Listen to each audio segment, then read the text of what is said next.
সালামুন আলাইকুম ফ্রেন্ডস। আপনি কি জানেন আপনার শরীরের মধ্যে একটি ইন্টারনাল ক্লক আছে? আপনার শরীরের মধ্যে এমন একটি ঘড়ি আছে যা জানে এখন ঠিক কটা বাজে। কিন্তু অনেকের শরীরের মধ্যে এই ঘড়ির টাইমটা ইমব্যালেন্সের মধ্যে রয়েছে, তার স্লিপ ওয়েক সাইকেলটা ইমব্যালেন্সের মধ্যে রয়েছে। অর্থাৎ আপনার হাতের ঘড়ি যদি সঠিক টাইম না বলে, তাহলে সেই ঘড়ি দেখে আপনি যদি কোথাও যাওয়ার চেষ্টা করেন, খুব সম্ভব আপনি ভুল সময়ে সেখানে গিয়ে উপস্থিত হবেন। আপনার শরীরের মধ্যে যে ইন্টারনাল ক্লক রয়েছে স্লিপ ওয়েক সাইকেলের, এটা নির্ধারণ করে ঠিক কোন সময় আপনার ঘুমের হরমোনটা তৈরি হবে, কোন সময় আপনার থাইরয়েড হরমোন রিলিজ হবে, আপনার শরীরের সারাদিন ব্যাপী কী কী ঘটনা ঘটবে তা দিনের সময় অনুযায়ী আপনার শরীরের সার্কেডিয়ান রিদম সেটাকে ঠিক করে, নির্ধারণ করে, রিলিজ করে।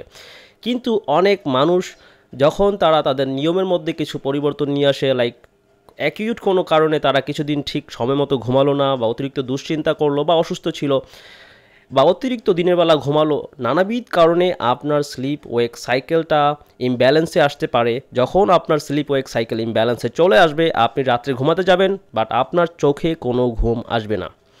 আপনার ঘুম খুব প্রয়োজন, তারপরেও ঘুম আসছে না, কারণ আপনার ইন্টারনাল ক্লক অনুযায়ী আপনার ঘুম আসবে রাত 3টা-4টার পরে। যারা রাত জেগে মোবাইল ব্যবহার করেন, প্রাথমিক অবস্থায় আপনার যখন স্লিপ ওয়েক সাইকেলটা ঠিক ছিল, আপনি রাতে শুতে যেতেন এবং কিছুক্ষণের মধ্যে আপনার ঘুম চলে আসতো। কিন্তু যখন কেউ রাত জেগে মোবাইল ইউজ করতে থাকে বা অতিরিক্ত টেনশন করে কোনো কারণে, স্ট্রেসে, কিছুদিন যদি আপনি এই স্লিপ ওয়েক সাইকেলটাকে ঠিক মতো সময় মতো আপনি আপনার লাইফস্টাইল ঠিক না রাখেন, আপনার এই স্লিপ ওয়েক সাইকেলটা ইমব্যালেন্সে চলে আসে। কিন্তু দুঃখজনক বিষয়, আমাদের প্রচলিত চিকিৎসায় আপনার এই সার্কেডিয়ান রিদম ঠিক করার জন্য কোনো ওষুধ, কোনো সাজেশন দেওয়া হয় না। আপনি যদি আপনার ডক্টরকে বলেন যে আপনার ঘুম হচ্ছে না, তারা খুব সহজেই আপনাকে ঘুমের ওষুধ লিখে দিবে, আপনাকে ডিপ্রেশন ওষুধ লিখে দিবে। খুবই দুঃখজনক, যখনই আমার কাছে রুগী আসে আমি দেখি 10 জনের মধ্যে 7 জনকেই ডিপ্রেশনের ওষুধ ধরিয়ে দেওয়া হয়।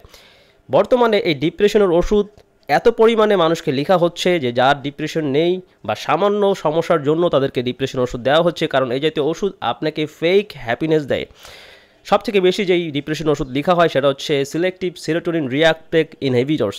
এগুলো আপনার শরীরের, আপনার ব্রেনের মধ্যে কিছু নিউরো ট্রান্সমিটারের মধ্যে ইমব্যালেন্স সৃষ্টি করে, লাইক যেটা সেরোটোনিন রিঅ্যাক্টেক ইনহিবিট করে, সেটা আপনাকে, আপনার মুডকে শান্ত করবে। আমাদের ঘুম তৈরি হওয়ার জন্য সেরোটোনিন প্রয়োজনীয়, কিন্তু আপনি আর্টিফিশিয়াল ওয়েতে যখন সেরোটোনিন রিঅ্যাপটেককে ইনহিবিট করবেন, এটা অন্যান্য নিউরো ট্রান্সমিটারের সাথে একটা ইমব্যালেন্স সৃষ্টি করে, নানাবিধ সমস্যা সৃষ্টি করবে, লাইক আপনার নরএফিনেফ্রিন, ডোপামিন, এগুলোর সাথে একটা ব্যালেন্সে আমাদের ব্রেনের মধ্যে নিউরো ট্রান্সমিটারগুলো কাজ করে। যখন আপনি একটার পরিমাণ বাড়িয়ে দিবেন, অন্যগুলোর পরিমাণের সাথে এটার সামঞ্জস্য ঠিক থাকবে না, তখন দেখা দিবে নানাবিধ সাইড ইফেক্টস। যেমন যদি আপনি সেরোটোনিন রিঅ্যাপটেক ইনহিবিটরস জাতীয় ওষুধ গ্রহণ করেন, আপনার সেরোটোনিন লেভেল ব্রেনের মধ্যে বাড়বে। এটা অ্যাকচুয়ালি সেরোটোনিনকে বাড়ায় না, মূলত সেরোটোনিনকে পুনরায় অ্যাবজর্ব করা থেকে বিরত রাখে, ফলে আপনি এটা বেশি সময় পর্যন্ত উপভোগ করতে পারেন। কিন্তু অতিরিক্ত সেরোটোনিন আপনার ডোপামিন লেভেলকে সাপ্রেস করবে। সো এটা গ্রহণ করার সাইড ইফেক্ট হচ্ছে, পরদিন সকালে আপনি দেখবেন আপনার অনেক দুর্বল লাগবে, আপনার কোনো কাজ করতে মন চাইবে না, আপনার বিষণ্ণতা কাজ করবে। এই জাতীয় ওষুধের মারাত্মক কিছু সাইড ইফেক্ট রয়েছে। এটা শুধুমাত্র আপনার ব্রেনের মধ্যে নিউরো ট্রান্সমিটারের ইমব্যালেন্স করবে এমনটা না, এটা আপনার নিউরো ডিজেনারেটিভ ডিজিজ হওয়ার ঝুঁকি বাড়িয়ে দিবে, যেমন আলজাইমার্স, পার্কিনসন, ডিমেনশিয়া ইত্যাদি নানাবিধ নিউরো ডিজেনারেটিভ ডিজিজ হওয়ার ঝুঁকি বেড়ে যায়। অজস্র গবেষণা দেখাচ্ছে ডিপ্রেশনের ওষুধ আমাদের স্বাস্থ্যের জন্য হুমকি স্বরূপ। আপনি যদি নিয়মিত ডিপ্রেশন ওষুধ গ্রহণ করেন, এটা আপনার ডাইজেশনকে ক্ষতিগ্রস্ত করবে, আপনার কনস্টিপেশন হবে। নানাবিধ দিক থেকে ডিপ্রেশনের ওষুধ আমাদের স্বাস্থ্য ঝুঁকিকে বাড়িয়ে দেয়, হার্টের রোগ, স্ট্রোক ইত্যাদি নানাবিধ রোগ হওয়ার ঝুঁকি বেড়ে যায়। এছাড়াও আপনি যদি নিয়মিত ডিপ্রেশন ওষুধ গ্রহণ করেন, এটা আপনার ওজনকে বাড়িয়ে দিবে, আপনার ইনসুলিন রেজিস্ট্যান্স সৃষ্টি করবে, ট্রাইগ্লিসাইডস লেভেল বাড়িয়ে দিবে, এবং আপনার হাই ব্লাড প্রেশার থেকে শুরু করে নানাবিধ ক্রনিক রোগ হওয়ার ঝুঁকি অনেক বাড়িয়ে দিচ্ছে। আপনি খুব সহজেই আপনার শরীরের এই ব্যালেন্সকে পুনরুদ্ধার করতে পারেন, আপনার স্লিপ ওয়েক সাইকেলকে রেস্টোর করার মাধ্যমে। সঠিক সময় যেন আপনার ব্রেনের মধ্যে, আপনার পিনিয়াল গ্ল্যান্ডের মধ্যে মেলাটোনিন হরমোন তৈরি হয়। এর জন্য আপনাকে ফলো করতে হবে সহজ কিছু স্টেপ, যা আমি আজকে ভিডিওতে দেখাচ্ছি, যেগুলো আপনি অনুসরণ করার সাথে সাথে আপনার ঘুমের সমস্যা ঠিক হবে না। লাইক আপনি আজকে এটা অনুসরণ করলেন, আজকে রাতে আপনার ভালো ঘুম হবে এমনটা না। স্লিপ ওয়েক সাইকেল ঠিক করার জন্য আপনি কন্টিনিউয়াসলি অ্যাটলিস্ট 1 মাস আমার নিয়ম মেনে চলুন। ইনশাল্লাহ আপনি দেখবেন আপনি রাতে যখন শুতে যাবেন, আপনি বিছানায় শোয়ার কিছুক্ষণ পরই আপনার ঘুম চলে আসবে, এবং এটা খুবই ইফেক্টিভ হবে ইনশাল্লাহ, আপনি যদি সঠিকভাবে আমার নিয়মগুলো অনুসরণ করতে পারেন। নাম্বার 1, সর্বপ্রথম আমি হাইলি রেকমেন্ড করব সকাল ভোরে ফজরের পর নামাজটা অবশ্যই পড়বেন। ফজরের পর বাইরে বের হন, সকালের সূর্যোদয় দেখুন। যখন সূর্য ওঠে আকাশ ফর্সা হতে শুরু করে, আপনি সানরাইজ দেখুন। এটা আপনার ব্রেনকে সিগন্যাল দিবে, আপনার সার্কেডিয়ান রিদমকে ফিক্স করবে। আপনার ব্রেন বুঝতে পারবে যে এখন সকাল হলো। যখন আপনি সারাদিন ঘরে বসে থাকেন 24/7, 24 ঘন্টা 7 দিনই আপনি সারাদিন ঘরে বসে আছেন বা অফিসে আছেন, আপনি বাইরে কখন সূর্য ওঠে কখন সূর্য ডোবে এগুলো দেখেন না, তখন আপনার ব্রেন বুঝতে পারে না ঠিক কখন কি হচ্ছে। কারণ আপনি রাত জেগে মোবাইল ইউজ করছেন, অথচ আপনি এক্সপেক্ট করছেন রাত 10টা বাজলে আপনার ঘুম চলে আসবে, কিন্তু আপনার ব্রেন জানেন এখন কয়টা বাজে। সো আপনি যদি আপনার হাতের ঘড়ির টাইম ফিক্স করতে চান, আপনি খুব সহজেই সেটা করতে পারেন। আপনি যদি আপনার ইন্টারনাল ক্লক, আপনার শরীরের ভিতরে যে ঘড়ি আল্লাহ পাক আপনাকে দিয়েছেন সার্কেডিয়ান রিদম, সেটাকে আপনি ফিক্স করতে চান, তাহলে আপনি সকালে সূর্যোদয় দেখুন এবং সন্ধ্যায় দেখুন সানসেট। কেন? আপনার ব্রেন সিগন্যাল পাবে যে কখন সকাল হচ্ছে কখন রাত হচ্ছে, যাতে করে সে সময় মতো মেলাটোনিন হরমোন রিলিজ করতে পারে, যেটা আপনাকে ঘুমের সাম্রাজ্যে হারিয়ে দিবে।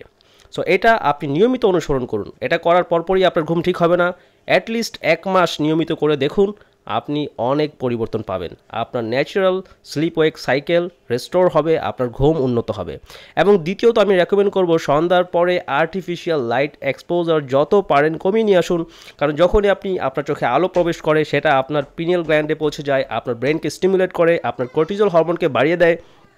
আর যদি আপনার কর্টিজল হরমোন এলিভেটেড থাকে, বাড়তি থাকে, তাহলে আপনার ব্রেনের মধ্যে নানাবিধ চিন্তাভাবনা ঘুরপাক খাবে, আপনি অ্যাংশিয়াস হয়ে যাবেন, অ্যাংজাইটি কিকিং হবে, আপনার ঘুম কিছুতেই আসবে না, আপনি কিছুতেই ব্রেন থেকে এই সকল চিন্তাভাবনাগুলো বন্ধ করতে পারবেন না।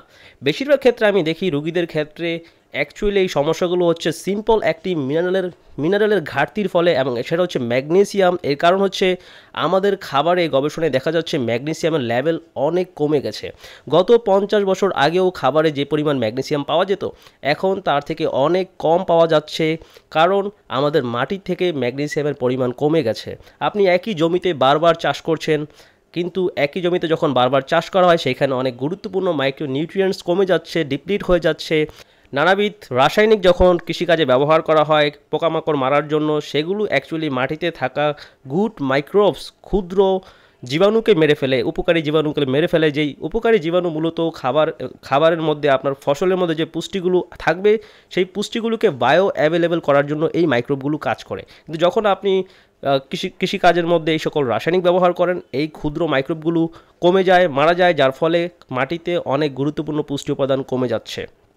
ফলাফলস্বরূপ যেই মাটিতে পুষ্টি নাই, সেই মাটিতে হওয়া ফসলের মধ্যে পুষ্টি থাকবে না, এবং সেই ফসল খেয়ে আপনি হবেন পুষ্টিশূন্য। আর যখন আপনি পুষ্টি ছাড়া খাবার গ্রহণ করবেন, সেটা করবে ইমব্যালেন্স, আপনাকে মোটা করে দিবে, কারণ আপনার শরীর পুষ্টি ছাড়া এই ক্যালোরিগুলোকে কাজে লাগাতে পারবে না, সেগুলোকে ফ্যাট হিসেবে জমা করবে। এবং আপনি দেখবেন ম্যাগনেসিয়ামের ঘাটতির ফলে আপনি অ্যাংজাইটি কিকিং হয়, আপনার রাতে যখন ঘুমাতে যাবেন চিন্তাভাবনা মাথায় ঘুরপাক খাবে, আপনি তাৎক্ষণিক তখন একটা ম্যাগনেসিয়াম গ্লাইসিনেটের ট্যাবলেট বা ক্যাপসুল গ্রহণ করুন। 5 থেকে 10 মিনিটের মধ্যে আপনার মাথা থেকে সমস্ত চিন্তাভাবনা চলে যাবে, আপনি কখন ঘুমিয়ে পড়বেন বুঝতেই পারবেন না। So that is that effective. But কিছু মানুষ গ্যাসের সমস্যায় এত বেশি ভোগে যে তারা ম্যাগনেসিয়াম হজম করতে পারে না, তাদের জন্য আমি রেকমেন্ড করব লিপোসোমাল ম্যাগনেসিয়াম গ্লাইসিনেট গ্রহণ করার জন্য, বা থ্রিওনেট গ্রহণ করার জন্য, যেটা আপনার ব্লাড ব্রেন ব্যারিয়ার ক্রস করতে পারে এবং আপনার ঘুমকে উন্নত করার জন্য মেডিকেলি প্রুভেন। অজস্র গবেষণায় দেখা যাচ্ছে ম্যাগনেসিয়াম শুধুমাত্র আপনার ব্রেনকে শান্তই করে না, এটা আপনার হার্ট রেট কমাতে সাহায্য করে, আপনার রক্তনালীকে রিল্যাক্স করে, নানাবিধ দিক থেকে এই ম্যাগনেসিয়াম যতগুলো সমস্যা সলভ করে, সেগুলো ট্রিট করার জন্য, সেই সমস্যাগুলোর লক্ষণকে ধামাচাপা দেওয়ার জন্য ফার্মাসিউটিক্যাল 8-10টা ড্রাগসের প্রয়োজন হবে। সো এই একটা পুষ্টি উপাদানের ঘাটতি থেকে আপনার শরীরে নানাবিধ সমস্যা হচ্ছে। ম্যাগনেসিয়ামের ঘাটতি থেকে diabetes, high blood pressure, muscle cramp, anxiety, insomnia, নানাবিধ রোগ হচ্ছে, কিন্তু ম্যাগনেসিয়াম খাওয়ার জন্য রেকমেন্ড করা হচ্ছে না। সো আমি হাইলি রেকমেন্ড করবো, যদি আপনি অ্যাংশিয়াস হয়ে থাকেন, রাতে ঘুমাতে গেলে ঘুমাতে পারেন না, সারা রাত এপাশ ওপাশ করেন, এবং আপনি ডায়াবেটিস, হাই ব্লাড প্রেশার বা ডায়াবেটিক নিউরোপ্যাথি সমস্যা, হাত পা জ্বালা পড়া করে, তাহলে অবশ্যই আপনি ম্যাগনেসিয়াম সাপ্লিমেন্ট করুন। এটা আপনার ঘুম ঠিক করবে, আপনার স্বাস্থ্যকে নানাবিধ দিক থেকে উন্নত করবে, এবং এটা কোনো দিক থেকেই আপনার জন্য ক্ষতিকর নয়।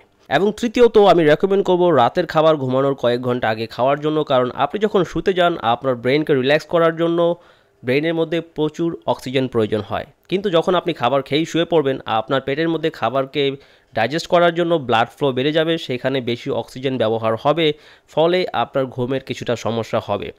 যাদের ঘুমের সমস্যা নেই তাদের জন্য এটা ততটা ম্যাটার করে না, বাট যারা সেন্সিটিভ পিপল, যাদের ঘুমের সমস্যা রয়েছে, দীর্ঘদিন ইনসোমনিয়াতে ভুগছে, তারা অবশ্যই সব দিক থেকে চেষ্টা করুন ঘুমকে উন্নত করার জন্য। শুধুমাত্র একটি স্লিপিং পিলের উপর নির্ভর করবেন না, কারণ বেশিরভাগ রুগীদের ক্ষেত্রে আমি দেখি তারা শুধু একটা ঘুমের ওষুধ না, সাথে 3টা 4টা পর্যন্ত ডিপ্রেশনের ওষুধ তাদেরকে লেখা হচ্ছে।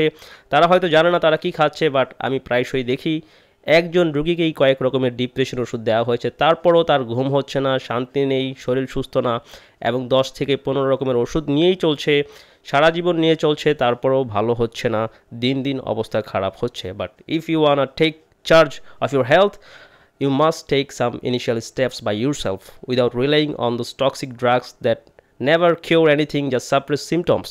সো এমন সব ওষুধ যা আপনার রোগ ভালো করার জন্য কিছুই করে না, রোগের লক্ষণকে ধামাচাপা দেয়, এগুলো দিন দিন আপনার শরীরকে ক্ষতিগ্রস্ত করবে, নানা রকম সমস্যা সৃষ্টি করবে। আমি রেকমেন্ড করব এগুলো বাদ দিয়ে আপনি চেষ্টা করুন নিজস্ব স্লিপ ওয়েক সাইকেলকে ঠিক করার জন্য নানাবিধ স্টেপ নেওয়ার জন্য।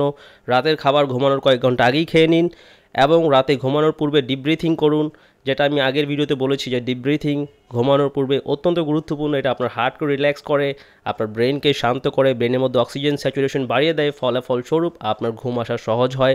এবং রাতে মোবাইল অবশ্যই ব্যবহার করবেন না, বা বেশিক্ষণ আলোতে থাকবেন না, কারণ যখন আপনি আলোতে থাকেন আপনার ব্রেন মনে করে যে এখনও দিন। সো ব্রেন যখন আলো পায়, ব্রেন মনে করে যে এখনও দিন রয়েছে, ফলে সে ঘুমাতে চায় না। সো আপনি যখন রেগুলার বেসিসে সন্ধ্যা হতেই ঘুমানোর চেষ্টা করবেন, প্রথম অবস্থায় আপনার ঘুম আসবে না, বাট কিছুদিন পর আপনি দেখবেন আপনার ঘুম খুব সহজেই চলে আসছে। বিশেষ করে ম্যাগনেসিয়াম, যদি আপনি ম্যাগনেসিয়ামের ঘাটতিতে থাকেন, যেটা অলমোস্ট 90% মানুষ ম্যাগনেসিয়াম অপটিমাম লেভেলে নেই, বর্তমান স্ট্রেসফুল লাইফস্টাইলে আপনার ম্যাগনেসিয়াম লেভেলকে বাড়িয়ে রাখা অত্যন্ত গুরুত্বপূর্ণ। তো যারা ম্যাগনেসিয়াম ক্রয় করতে চান, ফার্মেসিতে ভালো কোনো ম্যাগনেসিয়ামের সাপ্লিমেন্ট নেই, এটি আপনি আমার কাছ থেকে ক্রয় করতে পারেন। আমি নিচে প্রথম কমেন্টে লিখে দিচ্ছি ম্যাগনেসিয়াম ক্রয় করার প্রসেস। So that's it. যদি এই সম্পর্কে আরও কিছু জানতে চান তাহলে নিচে কমেন্ট করুন, আমি উত্তর দেওয়ার চেষ্টা করব। ভিডিওটি দেখার জন্য অসংখ্য ধন্যবাদ। আল্লাহ হাফেজ।